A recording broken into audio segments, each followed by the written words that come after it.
Hello everyone, welcome to exam treasury. So इस video में हम लोग बात करने वाले हैं MA politics which is PISM, special reference to international studies. और इसी के इम्पोर्टेंट बुक्स के बारे में आज की इस वीडियो में हम लोग डिस्कस करने वाले हैं। एक चीज़ हम लोगों ने देखा है कि बहुत सारे जितने भी स्टूडेंट हैं, उसमें से एक मेजोरिटी ऑफ द चंक ऐसे भी हैं जिनको नहीं पता है कि पीआईएसएम का सिलेबस क्या है। क्योंकि यूजुअली जब वो जेएनयू की वेबसाइट पे जाते हैं या प्रोस्पेक्टस में देखते हैं जहाँ पे सिलेबस डिफाइन किया गया है, तो वहाँ पे उनको इकोनॉमिक्स, सोशियोलॉजी, पॉलिटिकल साइंस और हिस्ट्री देखने को मिलता है।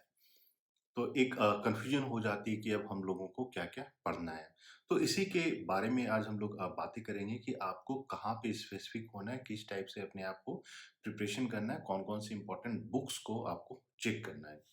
तो जितने भी ऐसे स्टूडेंट हैं जो 2022 में एग्ज़ाम देने वाले हैं, आप लोग इस वीडियो को पूरा देखिए। और अगर अभी तक आपने चैनल को सब्सक्राइब नहीं किया है, तो चैनल को सब्सक्राइब भी कर लें, सो दैट जो भी इम्पोर्टेंट अपडेट्स है, वो सारा आपको मिलता रहे। और इस वीडियो में हम लोग बताएँगे कि इम्पोर्टेंट बुक्स में कौन-कौन सी रेफ़रेंस आपको करनी है, किस तरीके से बुक को रेफ़र करना है, क्योंकि वो एक इम्पोर्टेंट पॉइंट हो जाता है। अगर आप उस चीज़ को नहीं देख रहे हैं, तब आप अननेसेसरी का पन्ने पलटते रहेंगे और एग्ज़ामिनेशन के लिए प्रिपरेशन नहीं होगा। तो अगर आप प्रीवियस ईयर क्वेश्चन पेपर आपने नहीं देखा है, तो कहीं न कहीं आपको फिर जो अलग-अलग टॉपिक से क्वेश्चन का जो कंपोज़िशन होता है कि कौन से टॉपिक से कितना वेटेज आएगा, उसमें कहीं न कहीं आपको समस्या हो जाती है। और ये चीज़ हम लोगों ने देखा है कि अगर आप जेएनयू के सिलेबस को देखते हैं, तो वहाँ 4 वर्ड लिखे गए हैं: सोशियोलॉजी, इकोनॉमिक्स, पॉलिटिकल और हिस्ट्री।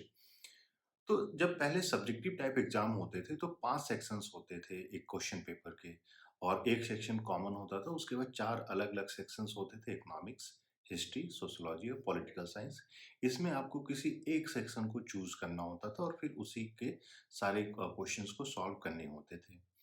लेकिन जब से पैटर्न चेंज हुआ है, तो ये स्ट्रक्चर भी चेंज हो गया है। अब ऐसा नहीं है कि आपको चूज़ करना पड़ता है कि मुझे हिस्ट्री देना है या इकोनॉमिक्स देना है, ज्योग्राफी देना है, पॉलिटिकल साइंस, सोशियोलॉजी। एक मिक्स काइंड ऑफ आता है, जिसमें ओवर द पीरियड हम लोगों ने ये भी देखा है कि 1-2 ज्योग्राफी के मैप के क्वेश्चंस भी पूछ लिए जाते हैं कभी-कभी, या इन टर्म्स ऑफ कि सी के बारे में, स्टेट के बारे में, चैनल के बारे में भी कभी-कभी पूछ लिया जाता है। तो सबसे बड़ी समस्या हो जाती है कि अब जब हम लोग प्रिपरेशन करने बैठते हैं, तो किस तरीके से प्रिपरेशन करना चाहिए और कौन-कौन से रेफ़रेंस या स्टडी मटेरियल को हम लोग को रेफ़र करना चाहिए। तो अगर आपने 2021 के क्वेश्चन पेपर को देखा हो, तो एक चीज़ जो क्लियर हो जाती है कि अगर मान लीजिए कि हम लोग 60 और 40 का रेशियो निकाल लेते हैं, जिसमें कि 60% इंटरनेशनल रिलेशन हो जाता है और 40% आपके अलग से टॉपिक्स हो जाते हैं। फॉर एग्ज़ाम्पल जहाँ पे इकोनॉमिक्स के क्वेश्चन आ जाते हैं, सोशियोलॉजी के क्वेश्चन्स आ जाते हैं, पॉलिटिकल थ्योरी के क्वेश्चन्स आ जाते हैं, या फिर मान लीजिए 1-2 ज्योग्राफी के क्वेश्चन्स आ जाते हैं। तो बहुत सारे लोग ऐसे भी हैं, स्टूडेंट्स ऐसे भी जो कॉल करके बोलते हैं कि सर मुझे पॉलिटिकल साइंस का कौन-कौन सा टॉपिक पढ़ लेना चाहिए, ताकि सो दैट कि मेरा प्रिपरेशन हो सके पीआईएसएम के लिए, नॉट फॉर पॉलिटिकल साइंस। तो सबसे पहला जो सवाल हम लोगों का होता है कि आपने क्वेश्चन पेपर देखा है, अगर देखा है तो उसमें से कितने क्वेश्चंस जो हैं आप बोल सकते हैं कि ये पॉलिटिकल साइंस वाले पार्ट के हैं, चाहे वो कंपैरेटिव पॉलिटिक्स हो या पॉलिटिकल थ्योरी हो, इंडियन पॉलिटिकल थॉट हो जाता है, वेस्टर्न पॉलिटिकल थॉट हो जाता है, इस तरीके के, या फिर पब्लिक एडमिनिस्ट्रेशन ही क्यों ना। तो फिर वहाँ से हम लोग को जानने को मिलता है कि बहुत सारे स्टूडेंट ऐसे हैं जिन्होंने क्वेश्चन को तो देखा ही नहीं है, या क्वेश्चन को देखा भी है तो उनके कंपोजिशन को तो उन्होंने चेक किया ही नहीं है। तो इसी को लेकर हम लोगों ने सोचा है कि एक जो मिसकंसेप्शंस हैं, मिथ है, क्योंकि मोस्टली स्टूडेंट क्या करते हैं कि वो पॉलिटिकल साइंस सारा पढ़ना स्टार्ट कर देते हैं, फिर उनको रियलाइज़ होता है कि उनका तो एग्ज़ाम क्रैक हुआ ही नहीं। एग्ज़ाम में जिस तरीके से क्वेश्चन पूछे जा रहे हैं, उस तरीके से उन्होंने प्रिपरेशन तो किया ही नहीं। तो सबसे पहला हम लोगों का जो रिमार्क्स रहेगा या सजेशंस रहेंगे कि आपको सबसे पहले क्वेश्चन पेपर को देखना है, उसके कंपोज़िशन को चेक कीजिए, अलग-अलग टॉपिक से क्वेश्चंस पूछे गए हैं, उनके वेटेज को देखिए। और एग्ज़ाम ट्रेज़ी की तरफ से एक सेपरेट एनालिसिस भी लाया जाएगा। अगर आपने क्वेश्चन पेपर को नहीं देखा है, तो अलग-अलग वीडियोज़ में हम लोगों ने क्वेश्चंस को डिस्कस किया, आप उन क्वेश्चंस को जाके देखिए, वीडियो को देखिए, तब आपको पता चल जाएगा कि हाँ, ओवरऑल पैटर्न किस तरीके का होता है, स्ट्रक्चर किस तरीके का होता है। तो अब आते हैं जो मैंने आपको बोला कि आईआर रिलेटेड जो है आपको 60% तक का वेटेज होता है। तो व्हाट डज़ दिस मीन 60% क्या हो जाता है? आप ये मान सकते हैं कि अगर मान लीजिए 100 क्वेश्चंस आ रहे हैं तो 60 क्वेश्चन जो आईआर से आते हैं। अब देखिए आईआर में भी जो है डिफरेंट आप बोल सकते हैं कि कंपोज़िशन या टॉपिक या सब टॉपिक हो जाता है। यूजुअली लोगों का फिर एक आप बोल सकते हैं कि माइक्रो कंसेप्शंस हो जाते हैं कि मुझे आईआर मतलब इंटरनेशनल रिलेशन की थ्योरीज ही पूछ ली जाएँगे। रियलिज़्म के बारे में वो पढ़ लेते हैं, लिबरलिज़्म के बारे में हो गया, मार्क्सिज़्म इन इंटरनेशनल रिलेशन हो जाता है। लेकिन आईआर का एक बहुत बड़ा चंक जो हो जाता है जिसको कि आप मिसलेनियस बोल सकते हैं या फिर उनके अलग-अलग सब टॉपिक्स हो जाते हैं। जिसमें कि एक सब टॉपिक हो जाता है इंटरनेशनल पॉलिटिक्स। अब हम लोगों ने जो कंपोज़िशन किया है इंटरनेशनल पॉलिटिक्स और इंटरनेशनल रिलेशन की थ्योरी को दोनों को अलग-अलग रखा है। अब इंटरनेशनल पॉलिटिक्स क्या हो जाता है और इंटरनेशनल थ्योरी क्या हो जाती है? इंटरनेशनल रिलेशंस की जो थ्योरी पार्ट हो जाती है वो क्या हो जाती है? थ्योरी में मान लीजिए आपका आ जाता है रियलिज़्म हो गया, लिबरलिज़्म हो गया। रियलिज़्म के अलग-अलग स्ट्रैंड्स ऑफ रियलिज़्म है तो उसको भी देखना इम्पोर्टेंट है। इसके साथ-साथ आपको जो है मान लीजिए कि अलग-अलग क्रिटिकल थ्योरी हो जाती है, डिपेंडेंसी थ्योरी आ जाती है, इंग्लिश स्कूल हो जाता है, फेमिनिज़्म इन इंटरनेशनल रिलेशन आ जाता है। तो इस तरीके से लेकिन ये सारे जो है आपके इंटरनेशनल रिलेशन थ्योरी के पार्ट हो जाते हैं। लेकिन एक हम लोगों ने जो सेपरेटली क्लासिफाई किया है जिसको कि हम लोग इंटरनेशनल पॉलिटिक्स बोलते हैं। फॉर एग्ज़ाम्पल अभी जैसे यूक्रेन और रशिया का जो इश्यू आ रहा है, तो इस चीज़ को मान लीजिए कोई रिज़ॉल्यूशन होता है। अभी हम लोगों ने देखा है कि सिक्योरिटी काउंसिल का एक रिज़ॉल्यूशन हुआ था जिसमें इंडिया, चाइना और यूएई एब्सेंट था। उन्होंने वोटिंग में पार्टिसिपेट नहीं किया। रशिया ने अपना वीटो पावर लगा के उस रिज़ॉल्यूशन को एंटी रशिया रिज़ॉल्यूशन बना के नेगेट कर दिया। तो ये आपका इंटरनेशनल पॉलिटिक्स का पार्ट हो जाता है और इसी से आपसे क्वेश्चन पूछ दिया जाएगा।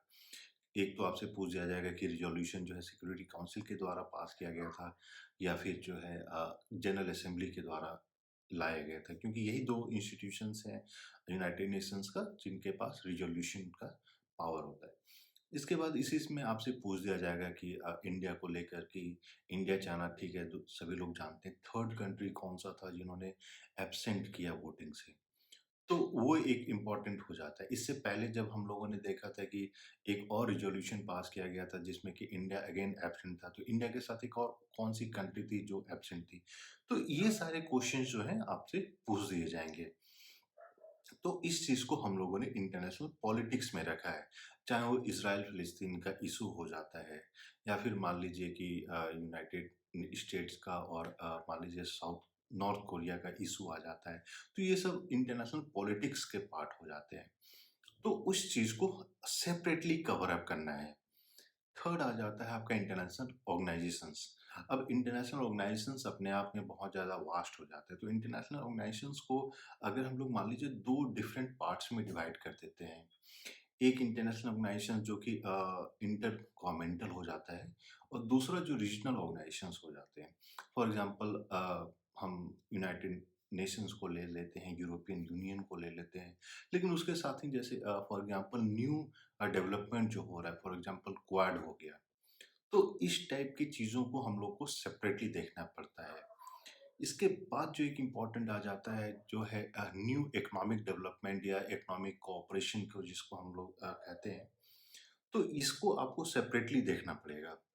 फिर फाइनली इसी में एक इंटरनेशनल में ही एक सब पार्ट आ जाता है कि what are the different approaches of India's foreign policy चाहे वो यूएई के साथ जो कॉम्प्रिहेंसिव इकोनॉमिक पार्टनरशिप साइन की गई हो या अभी बात चल रही है यूरोपियन यूनियन के साथ या यूके के साथ फ्री ट्रेड एग्रीमेंट। तो इस टाइप की चीज़ों को आपको सेपरेटली देखना पड़ेगा और अगर आपने क्लासिफाई नहीं किया तो फिर आपको ना ये टॉपिक्स आइडेंटिफ़ाई करने में डिफरेंट एरियाज़ आइडेंटिफ़ाई करने में समस्या आ जाती है। जब आप लोगों ने ये सारी चीज़ें कर ली तो इसके बाद फिर नेक्स्ट इम्पोर्टेंट स्टेप्स हो जाता है कि मुझे कौन-सा रेफ़रेंस या स्टडी मटेरियल चाहिए। क्योंकि यूजुअली हम लोगों का एक मिसकंसेप्शन क्या है कि ग्लोबलाइज़ेशन ऑफ वर्ल्ड पॉलिटिक्स अगर हम लोग उठा लेते हैं तो हम लोग का आईआर कवर अप हो जाएगा। क्योंकि बहुत सारे स्टूडेंट का कॉल आता है तो उनका पहला सवाल यही होता है कि सर 2-3 बुक का नाम बता दीजिए जिससे मेरा सारा चीज़ कवर अप हो जाएगा। तो यार एक चीज़ आप लोग जान लो 2-3 बुक से सारा कुछ कवर अप हो ही जाता, तब तो सारे स्टूडेंट वो 2-3 बुक कर ही रहे हैं। तो लोगों का कहना होता है सर 3 बुक का नाम बता दीजिए। ये globalisation of world politics by Andrew Heywood and Norman Lowe की वर्ल्ड हिस्ट्री, क्या ये तीनों से कवर अप हो जाएगा, मेरा एग्ज़ाम क्लियर हो जाएगा? तो हम लोग का स्ट्रेट फॉरवर्ड आंसर होता है नहीं। क्यों नहीं? क्यों? ये तीनों बुक जो है नेसेसरी बुक्स हैं, लेकिन सफिशिएंट नहीं है। सफिशिएंट इन द सेंस कि सिर्फ़ ये तीनों बुक्स को पढ़ लेने से आपका कवर नहीं होगा। इसीलिए देखिए हम लोगों ने स्टार्टिंग में आपको बताया कि आपको कैसे सब क्लासिफ़ाई करना है। जब आप क्लासिफ़ाई कर लेते हैं टॉपिक वाइज़, तो सब टॉपिक वाइज़ आपको करना पड़ेगा। फिर आपको देखना पड़ेगा कि इन सारे सब टॉपिक्स को मुझे कौन-कौन से रेफ़रेंस से देखना है। फॉर एग्ज़ाम्पल जो क्वेश्चन आ गया था गोलवान वैली को लेकर, वो आपको किसी बुक में नहीं मिलेगा। या एक क्वेश्चन आ गया था रिगार्डिंग ग्रोथ कॉरिडोर्स, तो वो आपको किसी बुक में नहीं मिलेगा। जो थ्योरेटिकल वाले पार्ट्स हैं, जो आईआर से थ्योरीज़ से जो आते हैं, वो तो आपको मान लीजिए ग्लोबलाइजेशन ऑफ वर्ल्ड पॉलिटिक्स पढ़ रहे हैं, एंड्रयू हेड की बुक पढ़ रहे हैं, तो वो चीज़ें कवर अप हो जाती हैं। इसके साथ-साथ तो अगर बुक्स के टर्म में आप बोलिएगा तो globalization of world politics important है। एंड्रयू हेयूड इम्पोर्टेंट हो जाती है। नॉर्मन लुई की mastering modern world history important हो जाती है। लेकिन इसके अलावा फिर क्या-क्या देखना हो जाता है। ए ए ए एक जो है ना मिनिस्ट्री ऑफ एक्सटर्नल अफेयर्स की तरफ से इनका एनुअल रिपोर्ट आता है, जहाँ पे ये लोग न्यू इनिशिएटिव्स जितने होते हैं उस चीज़ को देखना इम्पोर्टेंट है। तो वहाँ पे आप सारे टॉपिक्स को जितने जो लेटेस्ट डेवलपमेंट्स हुए हैं वहाँ से देख सकते हैं। फॉर एग्ज़ाम्पल एक क्वेश्चन आ गया था इंटरनेशनल सोलर अलायंस को लेकर, तो आपको किसी बुक में नहीं मिलेगा। अभी 2021 में हम लोगों ने देखा था कि one world one grid, grid, GRID वाला ग्रिड नहीं, तो वन वर्ल्ड वन ग्रिड। तो इस चीज़ में इंडियन प्राइम मिनिस्टर के द्वारा ये इनिशिएटिव लिया गया था। तो उस चीज़ को लेकर क्वेश्चन पूछा जा सकता है कि ये जो है कहाँ पे ये पिच किया गया था। तो ये सब आपको किसी पार्टिकुलर बुक में नहीं मिलेगा। तो एक चीज़ जो हम लोग को देखना इम्पोर्टेंट हो जाता है कि जब भी हम लोग इंटरनेशनल रिलेशन को कवर अप करने की कोशिश कर रहे हैं, या जो इंटरनेशनल रिलेशन के अलग जो मैंने बोला कि मिसलेनियस पार्ट को कवर अप करने की कोशिश कर रहे हैं। क्योंकि अगर हम मैं बोल रहा हूँ कि 60% आईआर से रिलेटेड जो क्वेश्चंस आएँगे, तो हो सकता है कि उस 60 क्वेश्चंस में 20 या 25 क्वेश्चंस ही आपके थ्योरेटिकल आएँ। और थ्योरेटिकल में भी जो एक चीज़ इम्पोर्टेंट हो जाता है देख लेना, फॉर एग्ज़ाम्पल कि वहाँ पे न्यू रियलिज़्म न्यू लिबरलिज़्म, इन दोनों के बीच में क्या सिमिलरिटी है? इन दोनों के बीच में क्या डिफ़रेंस है? ये दोनों एनार्की को किस तरीके से डिफ़ाइन करते हैं? या फिर इन दोनों कौन से कंडीशंस में बोलते हैं कि कंट्री जो है कोऑपरेट करेगी? तो इस टाइप से आपको थोड़ा डिटेल में जाना ज़रूरी हो जाता है। और एक चीज़ आपको ये भी कवर अप करना है कि जब भी आप किसी थ्योरी पार्ट को कवर अप कर रहे हैं, तो उसको पॉलिटिकल साइंटिस्ट से रिलेटेड कवर अप कीजिए। फॉर एग्ज़ाम्पल अगर हम लोग मान लीजिए सिक्योरिटी डिलेमा की बात कर रहे हैं, तो सिक्योरिटी डिलेमा किसने प्रपोज़ किया है, कौन-सी बुक में प्रपोज़ किया गया है, उसका यूज़ क्या है, यूसेज क्या है? उसको किस तरीके से एज़ ए आर्गुमेंट पेश किया गया, वो इम्पोर्टेंट हो जाता है। अगर हम लोग कॉम्प्लेक्स इंटरडिपेंडेंस की बात कर रहे हैं, तो कॉम्प्लेक्स इंटरडिपेंडेंस किसने प्रपोज़ किया है, कौन-से बुक में ये प्रपोज़ किया है, उनका क्रक्स ऑफ द आर्गुमेंट क्या है।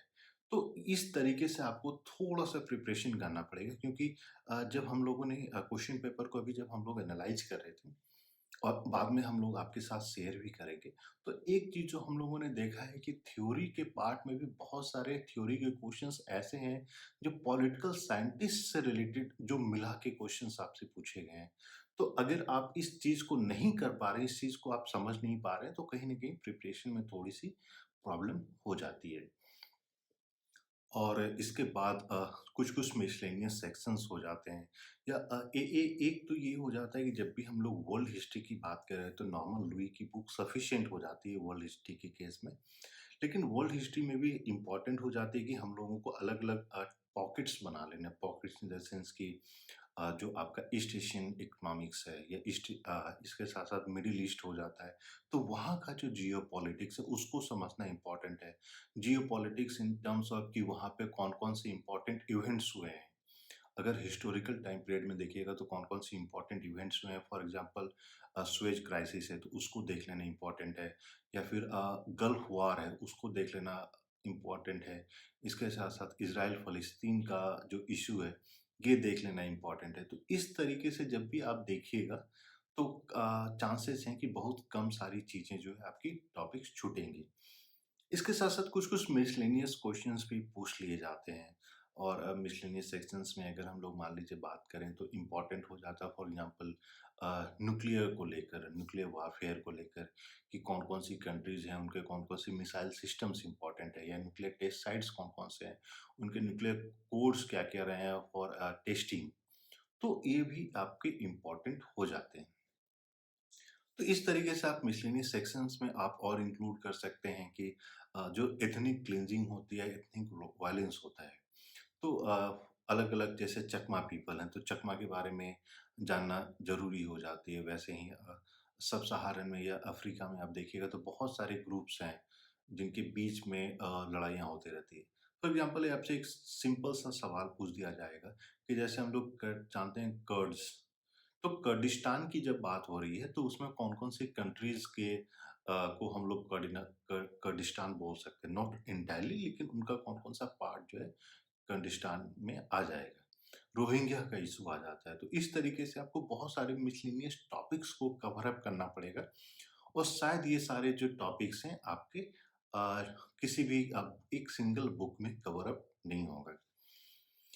इसके बाद जो एक इम्पॉर्टेंट पार्ट हो जाता है वो है इंडियन पॉलिटी। इंडियन पॉलिटी से अक्सर जो है क्वेश्चंस आते रहते हैं, ह्यूज अमाउंट में क्वेश्चन आते हैं, 10 से 12 क्वेश्चंस पूछ दिए जाते हैं।